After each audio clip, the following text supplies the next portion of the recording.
Buenas tardes, estamos con Eliseo Bayo. ¿Qué tal, Eliseo? ¿Cómo estás? Hola, encantado. A no sé cuántos miles de kilómetros de distancia, pero encantado. Ya te veo con las palmeras al fondo. Oye, hemos querido hablar con usted eh, como investigador, escritor, periodista y sobre todo porque encontramos que es usted el escritor vivo que publicó hace más tiempo, ¿puede ser? Más Pues antiguo. bueno, eso dice, eso recuerdo y eso está confirmado porque realmente sí, tengo la fortuna de ser el escritor vivo que antes empezó a publicar porque ingresé en la Escuela de Periodismo en 1958 y en el primer semestre ya me llamaron para trabajar en el mejor periódico de la tarde, Noticiero Universal. Pues Y a para partir de nosotros entonces, es un no, honor. bien. Y entonces, pues bueno, ahí empezó mi carrera, eh, primero de periodista y varios periódicos de la época. Ujú. Y, y luego, bueno, pues para terminar un poco la cuenta, pues soy efectivamente el escritor vivo, etcétera. Tengo publicados 42 libros y 28 inéditos. He Eso, abarcado ah, eso le iba a preguntar, ¿qué tipo de libros ha publicado? He abarcado todos los géneros desde esa primera etapa, que va desde 1958 a 1961.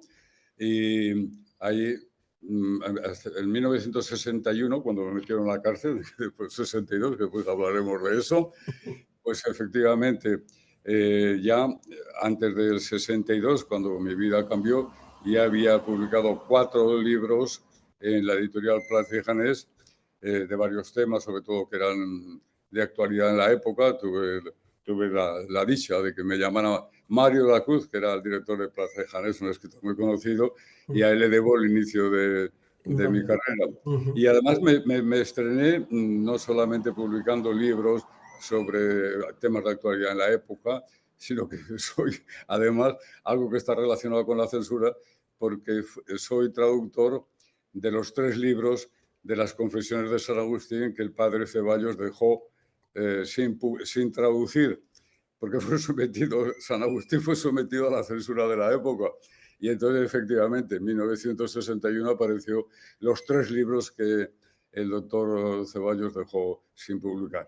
Eso iba a preguntarle un poco, ¿cómo fue su experiencia en cuanto a la censura? Ya que la mayoría de su publicación fue en el periodo de la dictadura que estamos estudiando.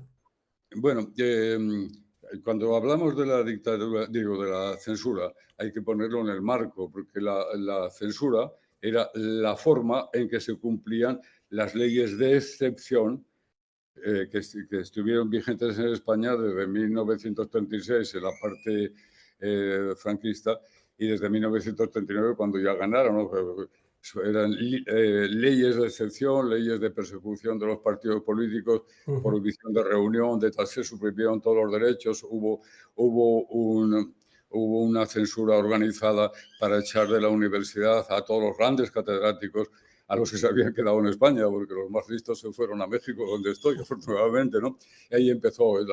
Por lo tanto, hay que relacionar ese tipo de censuras, que era la forma, porque la censura obligaba a presentar la edición del periódico a las 12 de la noche a un censor que daba su visto bueno o decía esto hay que quitarlo, esto no, y el redactor jefe volvía del censor a la redacción, quitaba lo que decían y se publicaba. Y así durante años y años. Entonces, bueno, hay anécdotas sin cuento porque yo conocí estando en la Escuela de Periodismo, uno de mis profesores, don Luis Marsilla, que era director del Diario de la Solidaridad Nacional, era un gran tipo. Por cierto, era el padre de Adolfo Marsillac, y este nos contó la anécdota que acababa de tener casi con lágrimas en los ojos. Y es que el bueno de Luis Marsilla publicó un reportaje, un artículo en el periódico que él dirigía, la Seguridad Nacional, que se llamaba Las casitas de papel. Entonces estaba de moda una canción que se llamaba Yo tengo una casita en Canadá, ¿no? Esta es la casita de papel. Él se refería que durante el Congreso Eucarístico Internacional que se celebró en Barcelona se ideó construir una serie de casitas para pobres. Y resultó que era un desastre, que yo se podía vivir y tal. Y él publicó un artículo sobre las casitas de papel. Lo llamó el gobernador de la época, que se llama Correa Beglison, del que podíamos hablar mucho, lo llamó a su despacho, arrancó la página del periódico donde había publicado Luis VI y le dijo, arrodíllese. Y el tío se arrodilló y le obligó a comerse literalmente el artículo, a comerse el artículo que había publicado, ¿no? Bueno, esto era una práctica también habitual porque estando en la prisión de Burgos, un día estábamos comentando esto y dijo, Luis Marsilla tuvo suerte que era de papel, pero a mí me obligaron a comerme un retrato en cartón de Durruti. Eran cosas de todo esto. Bueno, hablando de la censura, estaba muy bien organizada. En todas las conferencias públicas, yo di muchas en aquel tiempo, entonces se sentaba el presidente de la sociedad que organizaba la conferencia, a su lado el delegado gubernativo y escondidos entre el público 3 o 4 policías de la Brigada Político-Social.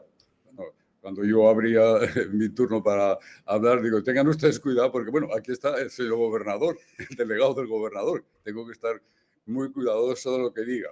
Muchas veces el delegado decía, no venga usted con cachondeos y empiece, ¿no? Y digo, bueno, por cierto, cuando se abra el diálogo, que sepan ustedes, el público que esté ahí sentado, que en la fila tal, el señor que está allí con una corbata roja y el otro que está allá y el otro son inspectores de la Brigada Político-Social. A mí ya me conocen, pero no se dejen ustedes conocer. Bueno, eso era el ambiente de la época, ¿no? Entiendo que su vida cultural y como escritor es la que le llevó, como ha contado hace un momento, a ingresar en prisión, o fue también por su implicación en algo más. Mira, realmente mi vida cambió el año 1962 y fue por una causa periodística. Es decir, yo en aquel tiempo era un periodista muy conocido. En ese momento estaba en Zaragoza porque me trasladaron de Barcelona a Zaragoza a hacer el servicio militar. Pero el director del Heraldo de Aragón, un gran tipo muy joven, se llama Antonio Brunet, entonces me contrató para trabajar mientras yo hacía el servicio militar en el periódico. Y la verdad que me liberó de hacer el servicio militar. Y entonces recorrí todos los pueblos de Aragón escribiendo la historia real de lo que estaba pasando en los pueblos y toda esa historia. Pero hubo una cosa que fue especialmente importante y es que localicé a un personaje que estaba buscado por la Interpol y llevaba 8 años buscado. Yo lo encontré, no vamos a entrar en detalles, pero Ujú. lo encontré, lo entrevisté y el reportaje se publicó en Gaceta Ilustrada y en Paris Match. Y entonces, tanto el director del periódico de Aragón como Gaceta Ilustrada y Paris Match me dijeron si podía ir a Toulouse porque en el verano del 62 estaban pasando muchas cosas y el exilio en París y especialmente en Toulouse era muy activo y si yo podía trasladarme a Toulouse para entrevistar a los grandes personajes del exilio de la época. En Toulouse fundamentalmente eran los anarquistas. Bueno, yo fui allí, hice todo esto, ahorro esto y eh, para hacer las entrevistas. Regresé después de estar pues como 20 o 25 días en Toulouse y al regreso, a los 5 días de estar de regreso, me detuvo la Brigada Político-Social, me llevaron a la comisaría y me acusaron de un montón de cosas, que había participado en un atentado contra Franco, todo esto que era absolutamente absurdo y tal.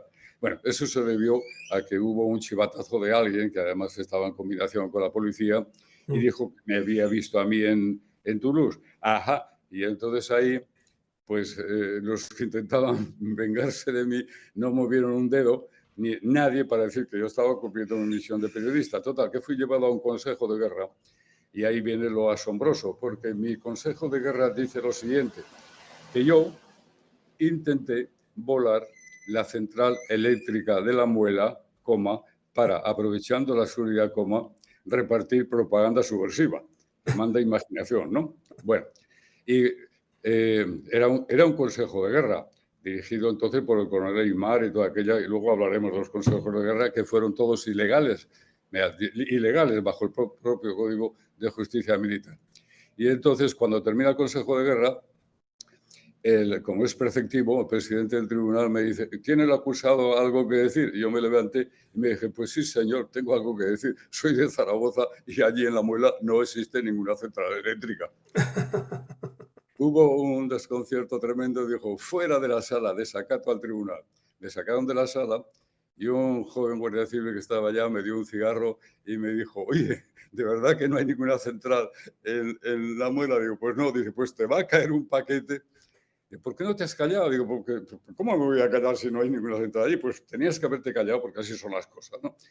Así fueron las cosas y me condenaron a 11 años de prisión. 11. Y de allí me llevaron al penal de Burgos, pues ahí se interrumpió la vida y empezó otro tipo de vida, que fue mi vida clandestina en el penal de Burgos, porque yo entré con esa condena, que además fue ilegal, o sea, estaba ilegal por una serie de razones, que entraríamos después en otro tipo de censura actual, porque nada de los 2000 consejos de guerra que se hicieron ilegales en España se ha podido denunciar ni escribir. Eso iría muy largo la entrevista y hablaremos de eso en otro momento. Y entonces, realmente, en el penal de Burgos, pues que yo entonces tenía 22 años, y entonces sí, entré a formar parte de los conspiradores en el penal de Burgos y solicité el ingreso del Partido Comunista, efectivamente. Es que fue Ajá. sin ¿Y ninguna atención. Y cómo era el mundo cultural ahí dentro? Porque imagino que ustedes tendrían algún tipo de activismo y de interés en todo lo que es su mundo cultural, los libros, la educación. bueno, ahí yo era un preso más, hice mi trabajo, pero llevaba una vida clandestina porque fui durante casi 3 años corresponsal clandestino de Radio España Independiente Joder, y además dirigía y escribíamos un periódico clandestino para los periódicos de la época, ¿no? Era el único periódico que había en España que no tenía censura. Lo hice con un gran periodista, amigo mío, también condenado en el penal de Burgos, Antonio Jiménez Pericas.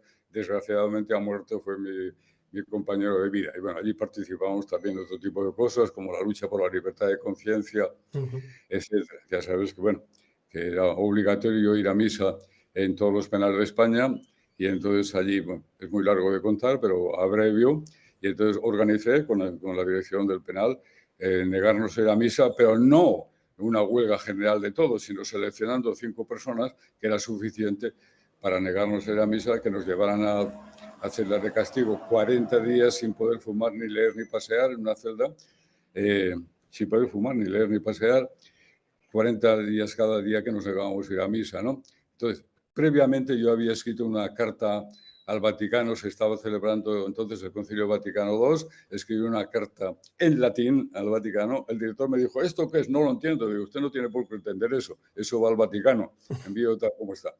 Y en ese documento, que lo tengo y he hablado muchas veces de él, le decía a los cardenales que estaban entonces allá, digo, esto no es una cuestión de defender la libertad de conciencia solo, simplemente que ustedes tienen que cumplir el Código de Derecho Canónico, porque el canon tal dice que a los no bautizados no se les permitirá la entrada en el tren, porque aquí está fulanito, entre ellos el famoso poeta Vidal de Nicolás, que no estaba bautizado y ponía los nombres de todos, ¿no?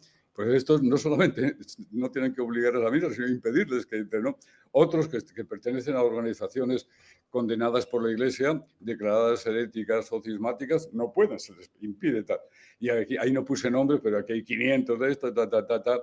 Bueno, después de un tiempo, efectivamente, bueno, hubo una campaña enorme, Mm, intervino a nuestro favor, entre otros, John Paul Sartre, a quien había entrevistado yo en 1958 en Barcelona, mm. 59, cuando regresó de Veo, Cuba. veo que hemos elegido bien para nuestra entrevista. Es usted una enciclopedia viva, y muy Bueno, despejada. Nos encanta. todo eso ahí eh, fue una vida muy apasionante y salí del penal eh, porque, bueno, porque en realidad yo había sido condenado a 11 años y me quedaba mucho por cumplir, pero ocurrió una cosa tremenda que la voy a contar muy sucintamente, y es que Antonio Jiménez Pericas y yo descubrimos, porque leíamos la prensa clandestinamente, que un abogado de una empresa de manufacturas metálicas madrileñas había sido expulsado de la empresa por líos internos, pero a este lo echaron porque carecía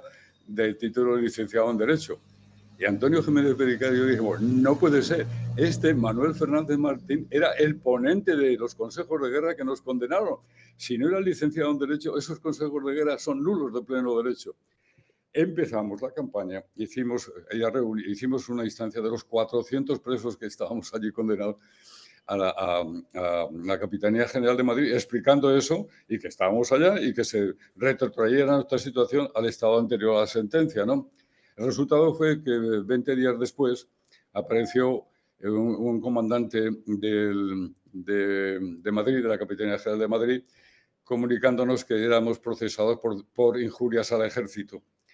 Bueno, y nos pedían 12 años de cárcel. Pero se equivocaron, porque en injurias al ejército estaba penado por 6 años y no por 12. Volvimos a escribir otra instancia y dijeron que aquello estaba muy complicado.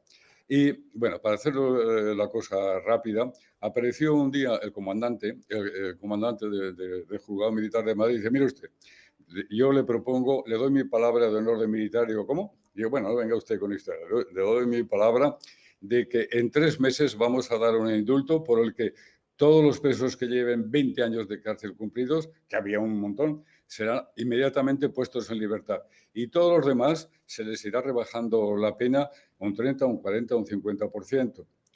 Y ustedes retiran la instancia, la famosa instancia donde decíamos que todos los consejos de guerra, que eran 2.000, con 600 o 800 penas de muerte ejecutadas, Vale. tuvimos una reunión y los más veteranos, que llevaban 20 años en la calle, mire, a mí toda esta historia de esto, yo lo que quiero es volver, que no conozco a mi mujer, no te trata y quiero esto. Los más jóvenes dicen, bueno, pues habría que continuar la lucha, pero aceptamos el papel de la mayoría y volví yo con él, pues mira, me nombró, el comandante me nombró su representante a todos los presos. Y dije, bueno, pues aceptamos esto, que dentro de 3 meses ustedes van a dar. Así surgió el indulto de los 25 años de paz, manda narices, todo esto, ¿no? Muy bien. Pues quería preguntarle, aparte un poco de lo que es el mundo del periodismo, las comunicaciones, los libros, ¿nos podría dar algunas pinceladas de cómo fue el resto de la censura en el mundo de la cultura? Bien, cuando salí, Algunos es verdad que ejemplos. cuando salí del penal de Burgos, me incorporé al periodismo y a escribir. Y entonces escribí. Bueno, pues hablando de la censura, estamos sometidos a... Yo tuve la suerte de empezar a publicar, me llamó Destino, una gran revista, y luego también Gaceta Ilustrada. Y Destino fue la gran revista donde yo publiqué grandes reportajes sobre los trabajadores en España y toda esa historia, y libros. Y para hablar de la censura, en 1966 publiqué un libro que se llama El miedo, la levadura y los muertos, editado por la editorial Terranova, que era de los cristianos modernos, de los cristianos de verdad, ¿no? Y eso lo publicó Antonio Comín, que es muy conocido, José Carlos Comín. Bueno, y entonces el libro no le gustó nada al censor, y menos a Fraga Iribarne, y mandó retirarlo de todas las librerías. Tengo el texto del censor por ser claramente hostil a las instituciones. Yo simplemente describía la vida de la levadura, la gente que se estaba moviendo en España, los muertos de miedo que había y la levadura, que éramos unos cuantos o muchos que estábamos luchando con eso. Fue retirado de todo esto, pero ante mi asombro no acabó ahí la cosa, sino que mandaron guillotinarlo. Fue guillotinado. Bueno, Ujú. entonces yo continué y en 1968 viene otra historia también interesante. Se fundó en Barcelona el primer diario femenino que hubo en España, y entonces me llamaron para hacer grandes reportajes y yo elegí el tema de la mujer y me dediqué a recorrer toda España para ver las condiciones de trabajo de la mujer en España. Se publicaron unos en Destino, otros en el Diario Femenino y al final en un libro que se llama Los trabajos duros de la mujer, que luego fue traducido al ruso y fue la Biblia del movimiento feminista en aquellos años. Ujú. Era el libro. Pero resulta que el libro, el título original que yo le puse y que le puso la editorial era Las dos maldiciones, porque la Biblia dice que al hombre le dice que se ganará el pan con el sudor de su frente y a la mujer parirás con dolor. Y yo dije, no, la mujer tiene las dos maldiciones. Y entonces la censura dijo, de ninguna manera, de ninguna manera. Entonces la editorial dijo, bueno, pues pon ese título también tonto, se llama Trabajos duros de la mujer, pero así ha quedado. Pero fue sometido a censura. El censor me decía, porque por ejemplo en uno de los reportajes que estaba en un matadero de mujeres, había mujeres trabajando, un trabajo penosísimo y tal, y mal pagado, yo escribía, y las mujeres consideran, describía todo el trabajo duro y decía, y las mujeres consideran que están mal pagadas. Y esa frase, consideran, la tachó el censor. Yo hablé con el censor y digo, venga, pero entonces, coño, pero si, entonces dice que lo digo yo. Dice, sí, lo dice usted, pero si pone considerar, es que la mujer tiene conciencia.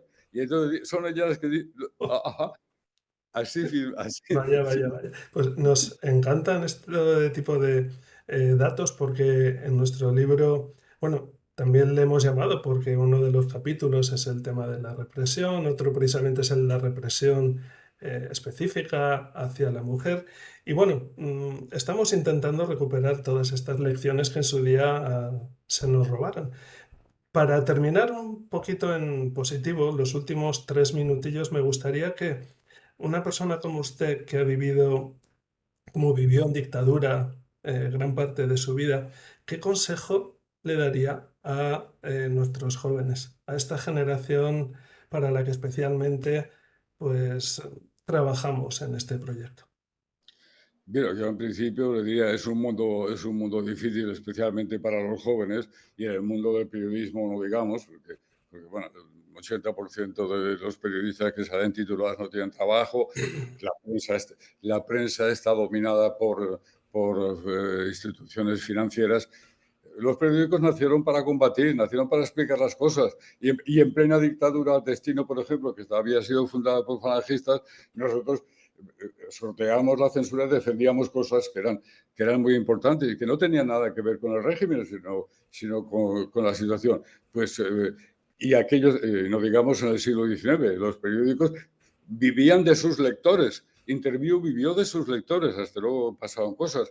Pero bueno, yo que fui coordinador general de Interview durante 5 años y colocamos la revista Interview de 58.000 ejemplares cuando entré semanales a 968.000 a la semana. ¿Por qué? Porque mi lema periodístico era convertir en noticia lo que había sido noticia 40 años antes, pero que no se pudo publicar por la censura. Y entonces me dediqué con mi equipo y con el equipo de grandes reporteros que había a recuperar todas las historias, los campos de concentración, la lucha de las guerrillas, las mujeres presas en la cárcel, las mujeres condenadas por aborto, el divorcio, qué tal, no sé qué, todo eso.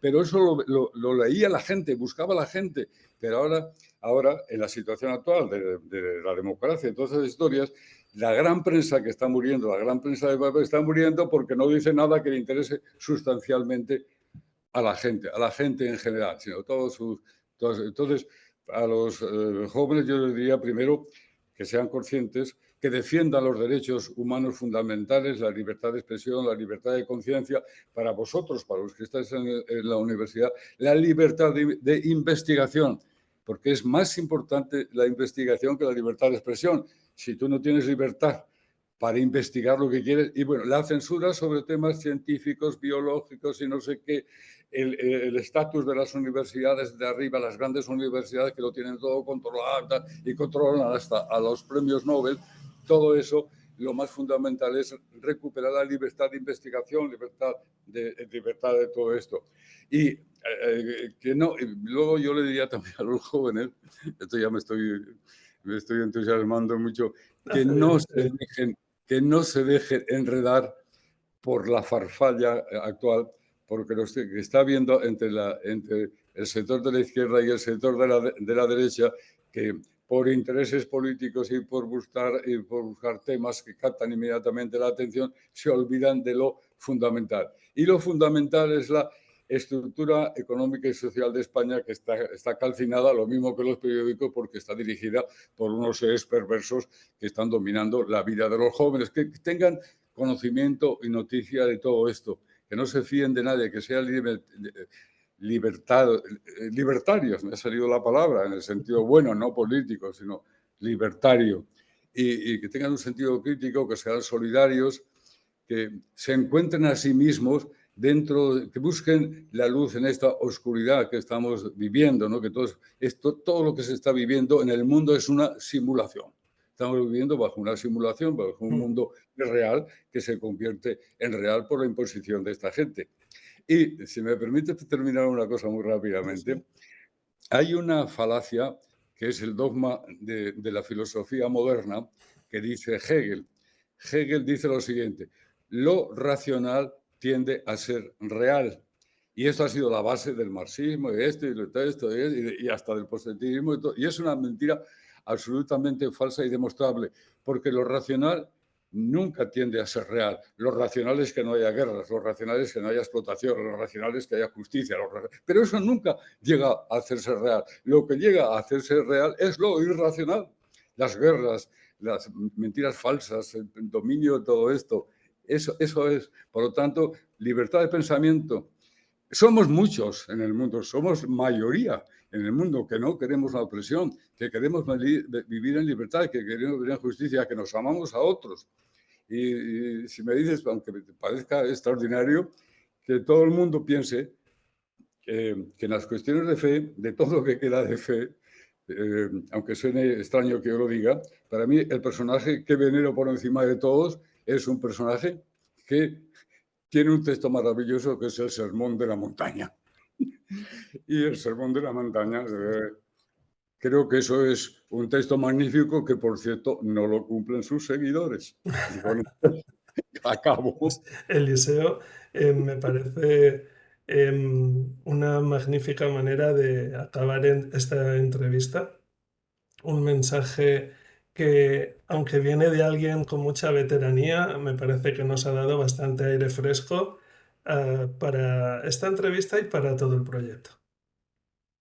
Esta entrevista no te oído lo último.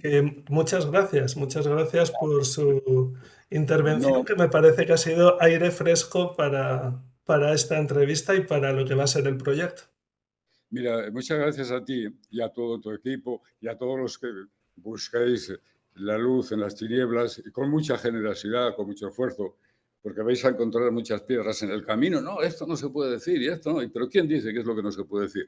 O sea que os felicito, os animo y, y me encuentro plenamente solidario con vosotros y agradecido de que me hayáis permitido pues un poco abrir mi corazón y decir, pues sigo vivo, sigo vivo. Pues yo creo que seguirá siempre vivo a través de sus libros, sus publicaciones y todo su mensaje. Muchísimas gracias, Eliseo. Muchas gracias, muchas gracias. Un abrazo. Un abrazo.